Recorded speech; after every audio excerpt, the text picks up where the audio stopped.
Hi friends, welcome to my channel. இன்றைக்கி நாம் ஒரு பூசணிக்காய் பொரியல் தான் பார்க்க போகிறோம். இது நாட்டு காய்கறிகளில் ஒன்று. இது நம்ம ஊர்லேயே விளையக்கூடியது.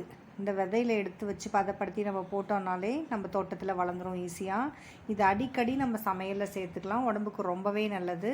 ரத்த அழுத்தத்தை சமப்படுத்தி இதயத்தை சீராக செயல்படுறதுக்கு உதவும். இது ஒரு வானல் வச்சுக்கோங்க. அதில் ஆயில் ஆட் பண்ணி ஆயில் ஹீட் ஆனதும் கடுகு உளுத்தம் பருப்பு தாளிச்சுக்கோங்க.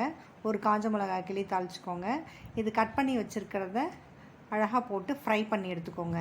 இது ஏற்கனவே கலராக தான் இருக்கும், இருந்தாலும் கொஞ்சம் கலரை கூட்டி கொடுக்கும் அப்படின்றதுனால கொஞ்சமாக நம்ம மஞ்சத்தூள் ஆட் பண்ணிக்கலாம். தேவையான அளவு உப்பு ஆட் பண்ணிக்கலாம்.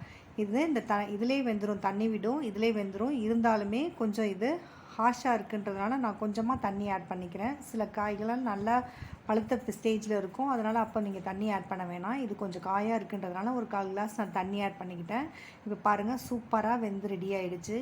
இதை தயிர் சாதத்துக்கோ இல்லை காரக்குழம்பு சாதத்துக்கோ வச்சு சாப்பிடும்போது அவ்வளோ டேஸ்ட்டாக இருக்கும். கொஞ்சமாக ஃப்ளேவருக்காக நம்ம கருவேப்பிலை ஆட் பண்ணிக்கலாம். நம்மளோட சேனல் உங்களுக்கு பிடிச்சிருந்ததுன்னா லைக் பண்ணுங்கள், ஷேர் பண்ணுங்கள். நிறைய பேர் நம்மளோட சேனலில் சப்ஸ்கிரைப் பண்ணாமே பார்த்துட்ருக்கீங்க. சப்ஸ்கிரைப் பண்ணுங்கள். தேங்க்ஸ் ஃபார் வாட்சிங். நீங்களும் கண்டிப்பாக வீட்டில் ட்ரை பண்ணி பாருங்கள்.